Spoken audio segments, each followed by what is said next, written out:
right, welcome back everybody to another episode of Forgotten Variants. This is the video series that I do where I talk about those variant runs or some variants that people just aren't talking about and have just kind of been lost to the ether. They're just out there, but a lot of people don't even remember that they existed. So it just feels like my duty to kind of talk about these books that are just kind of forgotten because I just like them and I'm just trying to share them with you guys and hopefully you like them as well.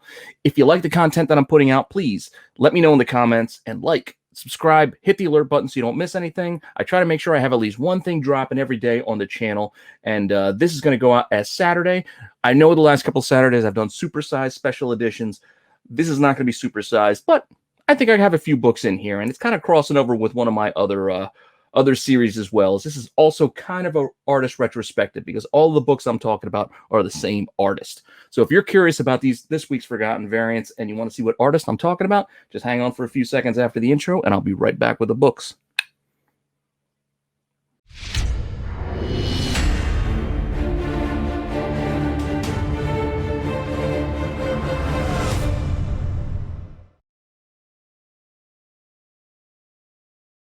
Okay, so as I teased in the open, this week's Forgotten Variants kind of ties in a little bit with my Artist Retrospective series in the fact that I'm going to be talking about a singular artist and his variants today.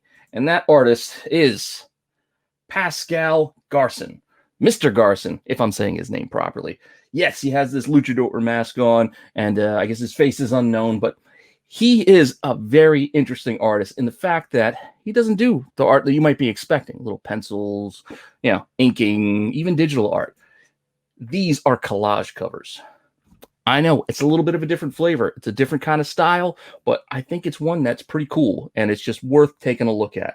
So with these collage covers, basically I've covered most of, I think, the variants that he has done for Marvel over the years. And we're going to start in with his first one. And this is Daredevil End of Days #1. Yeah, it's just a collage of tons of Daredevils just thrown in there where you get the little hint of the outline of the DD in the background there. And just moments captured from all those issues throughout the years. I just think it's really kind of cool because you kind of hold it close and take a look and kind of dig in and dive in. And you can see like, oh, I remember that issue. Oh, look, there's 181. Oh, all that kind of stuff. I kind of find it's almost like playing Where's Waldo. But there's no Waldo. It's just Daredevil and some Electras mixed in and some Natasha Romanoffs as well. But this book was about a 40,000 print run, almost 41,000, but it was a 1 in 50 incentive. So when you do the quick math on that 40,000, that means there's only about 818 of these. If you do that kind of run as we do on Chasing Ghosts and some of the other series that I do. You just do that basic math. A 1 in 50, there's not going to be a ton of these out there. So this is not going to be an easy book to find. And if you want to go out there and see what is available, if you want to go shopping and go buy one of these things, because it is pretty cool, you're looking at about $90 raw or like a $300 9.8.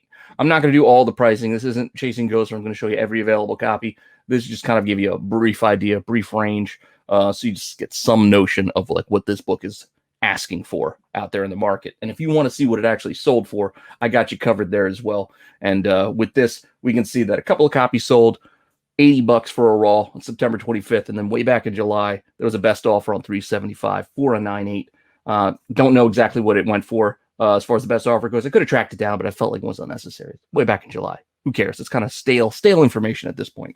But $80 in September for a raw one, if you're curious. But definitely a cool cover. And again, we're sticking. These are all collage covers. So prepare yourself, buckle in, because this is what we're talking about. And we're going to take us to our next one, which is actually the one I think that started me getting on this path. And this is this Captain America #19. This is a pretty cool cover. This was the last issue of Cap before they did one of their reboots. And that's where you're going to see in the next couple of issues, the big three of the Avengers, each their final issues as things were kind of winding down before they did like a restart little a little revamp and renumbering of everything. Each one of these had a 1 in 15 that had these collage covers, which are pretty cool. So Cap 19 had about 40,000 as well. But since it was a 1 in 15, as I noted, there's going to be a few more copies out there. There's going to be like 2,600, almost 2,700 copies if you are out there looking. So it's not an impossible to find book, but I defy you to go and find them easily because this kind of thing jumps out at you. You see this in front of you. It's different. It's not what you're normally used to. So we kind of jumps out at you like, what's this? You're flipping through a box.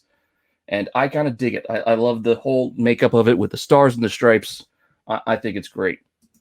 And if you want to go shopping, want to go see what's out there for you to buy, what's available, well, you're going to look to pay $75 to $90 for this. So even though this is only a 1 in 15, and there are almost 4 times as many copies as that Daredevil End of Days, it's going to cost you about the same if you go out there shopping right now. People just like it. People want this. This is a piece of history. I mean, you look at all those cap covers, because again, you get that same feel. Like you dig in and you look and be like, I remember this moment. I remember this panel. I remember this cover. And it brings back the nostalgia with you. It's a great idea and a great capper for the run for Cap. No pun intended there. But if you want to see what recently sold on this to get an idea of the market as well, it does sell for that price. So you can see right there. Granted, it was back in July. That was the last sale. What, $90? One of these sold for raw. So it's a raw sale for $90. And as I mentioned, these are all the Mr. Garcin covers. And the big 3 are the ones that actually, like I said, got me thinking about this topic. So moving on to the next one. Invincible Iron Man 527. Again, it was ending that run of Invincible Iron Man before they rebooted. I think they just went with Iron Man after this. I don't remember exactly. There's so many reboots with Marvel. It's so hard to keep track, especially this time with the Marvel Now, all new now, all new now, all new, all different now. God, I can't keep it straight. But this 527 was the last of this run. And this one had a print run of about 37,000. So if you do the quick math on this, again, it's a 1 in 15. So it's about 2,400 thereabouts. So it's a little less than the previous cap book. But like I said, these are all 1 in 15s. 1 in 15s, which isn't the highest ratio. So a lot of stores would have got these, if not a couple of these, because at 1 in 15, a bunch of shops could have gotten 3. 45 for Iron Man at that time would not have been a crazy amount of books to have on the shelf, because these were popular characters at the time. This was the Avengers were in their heyday of sorts. I mean, outside of the movies, where things really started to pick up. But what's available on this? If you're in there shopping and looking, a little wider range than Cap, where Cap was more targeted in that 80 to 90 range. This is 55 to 120. So again, it's a little more space, a little more wiggle room. You can pay cheaper, you can pay more if you're looking. You just got to shop around, keep an eye out. And if you want to see what's actually moving on the market to get you a better sense of what you should be looking at, well, $75 was the last one that sold September 12th. So about a month ago, $75 a raw one sold for. Just to keep things into perspective. Again, I'm just trying to give you this information, so if you actually do like these books and are hunting these books, you have some idea of what the market is, so you can make your determination of whether you want to buy or sell the copy that you have. That's all I'm trying to do. Help you make your own decisions for yourself by giving you information. And we're going to move on. Like I said, big 3. So we did 1, we did 2. We're going to wrap it up with the Mighty Thor. And this was Mighty Thor number 22, which again, final issue of this run of Mighty Thor. Print run, a little bit less. Again, ticking down. Just about a little over 35,000 on this one. So that would give us about 2,300 thereabout copies for a 1 in 15 as well. This one is also pretty cool. Ton of Thor images here. You see the hammer, Mjolnir, right there down the center. Just kind of hinted at. You have to look. It's almost like a magic eye. Yeah, you have to kind of look to see it closely. Look closely, and you'll see the rest. But again, you can look at those classic images, those classic panels, and just it brings you back. That nostalgia factor really is a big selling point for these covers. And if you're shopping, again, as I know some people like to do, if you want to go look, this again is like a 55 to 88. So it doesn't have quite the high as the Iron Man ask, but still 55 is a lower ask starting point for Iron Man and Thor than that Cap. I don't know, maybe it just Cap is just more, maybe it's just the patriotic version of just having a Cap cover. I don't know. But 55 to 88 is the ask on this one. And if you want to put the price on the market of what sold, well, looks like we got a $50 sale beginning of August. So about $50. So it's a 1 in 15. That's a decent price, a decent return for a 1 in 15. Because again, if you do that, what a lot of people like to do, you do that ratio pricing, a 1 in 15 should be $15 to start. And then from there, everything else is market appreciation. So you can see where this one is at if you do that basic math, because that's how a lot of variants are sold these days. If you go to, well, actually, that's not even true anymore, because Even places like Midtown, when they pre-sell some of these variants, they're like double ratio on some books, depending on who's doing it. But back in the day, you used to be able to get a lot of things for half ratio if you pre-ordered them, and then it became more of a ratio thing, and then it became double. The market's kind of crazy. Again, pay what you're comfortable.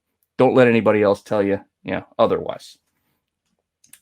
So those were the three that really got me into this, even though the next book is probably the most well-known. And I think that's because this is actually, even though this is a Forgotten Variants, this next one is A cover. This is the only A cover, regular cover in here. There's a ton of variants for this next book, but I had to include it because, like I said, this is probably the one most people know of. And this is Amazing Spider-Man number 700, which isn't really the last issue. They did do 701 after this, which kind of wrapped things up, but this is kind of the end. The other one felt more like an add-on edition, almost like Quantum of Solace. Doesn't feel like a movie all of its own for you James Bond fans out there. Like, it feels like an add-on to Casino Royale. Doesn't feel like a whole movie on its own. So that's what 701 kind of feels like as a capper to the ASM run. I really wish I didn't start with the renumbering. I really wish, Amazing was still just going on legacy numbering. But hey, we can hope, right? But Amazing Spider-Man number 700. Great cover. You can see all those Venoms to make the black. It's pretty cool. I dig it. But again, this is cover A. So you want to see what's available out there. This is the $35 to $117 ask. It's kind of crazy, but even a $35 minimum on a regular cover A. I realized this was, I think, the start of the whole Doc Ock as Spider-Man, so it was kind of the death of Peter Parker. But, comic deaths don't last for long, so I'm surprised this thing still has that high of an ask. And when we look at what actually sold, it still moves for a decent amount. It still sells for $30, October 5th. So just a couple of days ago, this was still selling for $30. So this is a decent book to keep an eye out for if you're flipping through boxes. And again, cover A, so it doesn't really fit here, but I still wanted to include it because I just felt like I didn't want to leave it out. Now, the next book is also not an incentive. This is just like a variant cover, but it's just like a B, C, D.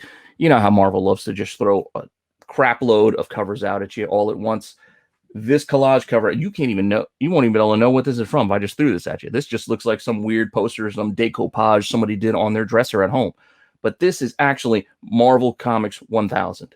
So Marvel Comics 1000, which I'm sure you guys all, when you think of Marvel Comics 1000, you're probably thinking of that Mickey Mouse cover, because that's the one everybody knows. That's the big winner, I guess, of these multitude of covers that they did. But this collage cover is still pretty cool. Grabbing images from throughout Marvel's history to make up this image, it's just pretty cool, and it's kind of fun to kind of just pour over it and just look at everybody on there. Definitely pretty cool. And again, this is just a regular variant, so it's cover price, or should be, and that's what we're talking about. But if you look at what's actually out there, this is not a cover price book anymore. This is $30 to $60.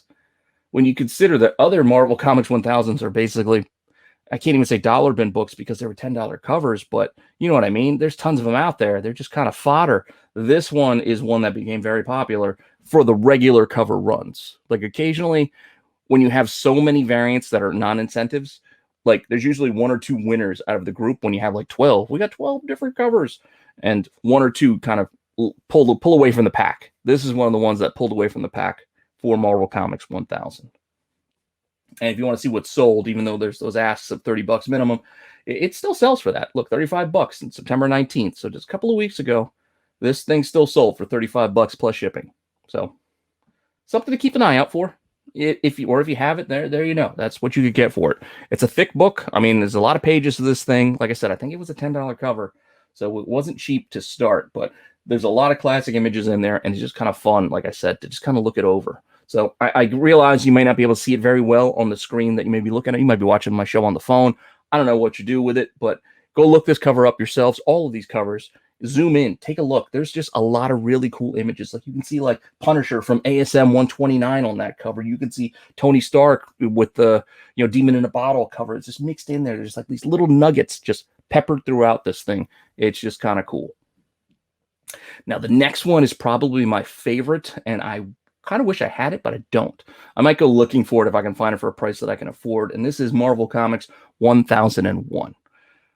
But this one I'm going to give you numbers on, of a print run of about 54,000, because this cover was a 1 in 100. So this was a 1 in 100 variant. So we're getting back to the variant game, and I'm not sure how many shops ordered 100 copies of this. So we're only talking about maybe 540 copies potentially out there as far as this one goes. And as you can tell, I'm sure you can see it. Like, it's kind of Magic Guy. Like, it's made up of all these tinier images, but it's Thanos. Like, it's just Thanos, Infinity Gauntlet. It's awesome. There's a lot of other things mixed in throughout if you look in that background, but the Thanos is really the cool selling point to me. And if you want to see what's out there available for this 1/100, it's not too bad. I mean, $100 raw, so ratio, or $300 for an I8. I mean, well, that's $300 is kind of pricey for me. I don't like spending $300 on a comic if I don't have to, but this is a 1/100 after all, so it's not going to be the easiest book to find.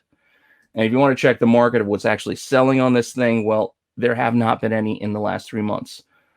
So just keep that in mind. Remember, we do that math. There's only like 500 copies or so out there, so it's not a lot of potential options for you. So if you do like it, like I do, just hopefully you can get it at a price that's fit your budget, just like I'm hoping I can find one that fits my wallet. Now we're going to move on. The rest of the way, I think these are all just kind of B covers, and some of these aren't even out yet. So again, that's why this is kind of a little bit of artist retrospective in the fact that I'm just still running through Pascal Garcin's repertoire of covers here. So it's kind of a crossover episode, I guess you could say. But this Thor #1, this is the recent Thor run from like 2020. Just like a variant, just a non-incentive variant, just one of the many covers they decided to put out, as Marvel does. So you can see he's doing these collages for like final issues, milestones, and like first issues. So it's just a special moment.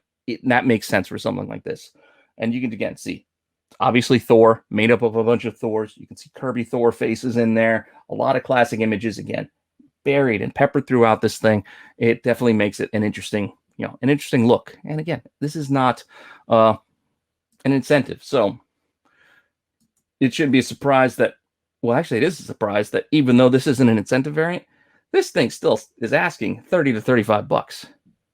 Regular Thor #1's not doing that well, but this one is. And if you want to see what's recently sold, well, still sells for $30. That's October 4th, so just a few days ago. $30 is this thing is still getting, and that's kind of impressive. $5 cover, and to get $30 on just a non-incentive variant, I gotta say that's a little impressive to me. And we're gonna move on again to another book that came next. I think he did this Spider-Woman #1. Again, restarted Spider-Woman, made up of all the images. Definitely pretty cool. I'm not going to give you pricing information the rest of the way because, again, most of these are just kind of cover price because these are not incentive variants. These are just like C covers, D covers, regular variants that are just part of the print run. However many copies your LCS ordered would have been up to them. So just keep that also in mind, that a lot of shops don't order all of the variants or equal numbers throughout. So that's why some of these things could be a little bit harder to track down. But print run numbers, you can't really nail it down. We have no real solid information on how many might have been made of something like this. So just keep that in perspective when you're making your decision of whether you want to buy one or not.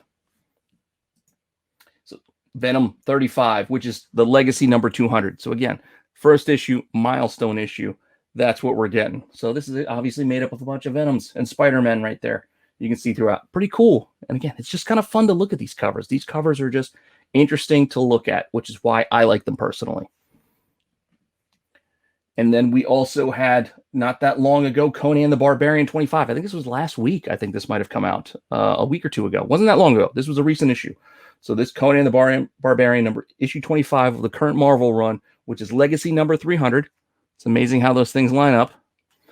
But Conan 25 or 300 is definitely pretty cool. Made up of, again, a bunch of Conan issues. Now, they added this yellow kind of outline to, I guess, help differentiate things. So you can see, even with the collage, they are using a little bit of art mixed in to overlay on these last few. I guess it's just the new style that Mr. Garcin is going with. But I still kind of dig it. Even though I'm just a fan of those early ones where it was just basically made up of the images, like the Cap and the Iron Man, with the very minimal, I guess, penciling on top of it. But to each their own. Coming up soon, I think this is next week, maybe even. I think this might be next week. Immortal Hulk #50. He has one of these covers. So if you're out there shopping next week and you like these things, keep an eye out for maybe grab this one. if you're pulling it for your pull list. I don't know, just an option. If you're into this, I kind of dig it. I think it's kind of fun. So you can obviously see Hulk's face made up of a whole bunch of little Hulks, right? And then a little further down the line, I think this might be in December, this King Conan run is going to start. I think it's a 6-issue mini that's going to be beginning. And if you look at it, be like, wait a second, this looks a lot like the other Conan. Well, I think by looking at them, they kind of could go together. If you put them together, it can make one larger image. So I definitely think if you are interested, I like connecting covers personally. Go try to grab both because they go together. It's pretty cool. I kind of dig it. I'm probably going to try to track this down along with, again, that Dan Panosian Conan book that I forget who shared it with me. Was it Astro? I think Astro Wizard shared it on his Instagram. I was like, dude, I dig that. So I got to go find that cover still. I haven't made it to a shop yet, but I'm going to go look for the collage as well as that Panosian. And then from here, like those are all the covers that I could find where we get the collages from Pascal, Mr. Garcin. But if you go in onto his site and some other places, he does do other art like posters and things like that he sells, some of which sell for decent money, but they're just cool images. So I got a few just to share. So if you like this collage type art style, this is what you're looking at here. So you check out this Deadpool. It's pretty cool. You know, you can obviously Deadpool see made in there. You got this Stan the Man. Definitely pretty cool. Made up all his creations, just all around. Definitely an interesting look. And he does DC too. Look, I mean, we got a Joker here. This one, it's kind of toes that line of a little bit more art because I mean, the hair and the face, it's more clearly defined, and then all the collage things are just kind of outlining to push that image forward. And then we even get a little bit of Star Wars here with this Vader that you can see is made up of some of those classic Star Wars images. Definitely cool stuff. And it doesn't even end there, where we can even get some anime manga images to make up like this finer art, like makeup. Like I know this wave is a very classic image, and it's just really cool to me. I definitely dig it. And I like this kind of collage style. I mean, it's definitely a different art style. It may not be for everyone, but I do kind of like it. And hope you found this interesting. Let me know in the comments if you did. Thanks for stopping by and checking in. Hopefully you like this series of videos, this kind of mashup that I did of Forgotten Variants and the Artist Retrospective to kind of give you like a different take, something that's outside the norm of what we see. Because that's the kind of stuff that I want to talk about here. I don't want to do the same thing that everybody else is doing. I want to do stuff that interests me and then hopefully interests you guys. So hopefully you like it. Again, let me know in the comments. Like, subscribe. Hit the alert button so you don't miss anything. Keep telling your friends. Let me know some other things that you might want to see. Throw some other ideas out there. Because again, I want to look into new things as well. I want to experience new parts of this medium and this, this hobby myself. So if there's something that you like that you want to see more of, maybe I'll be interested and I'll look into it too. I'm not going to just do it just for the sake of doing it though. It's got to be an interest to me. And I'll tell you, I don't love everything. So I'll take it under advisement. Throw your ideas out. If I like it, I'll do it. If I don't, well, then unfortunately, I'll let you know. It's like, I can't do it. I'm not into that. But if I do it, I'll give you the credit because I believe in crediting your sources. So with that said, thanks for stopping by, and I will see you guys next time.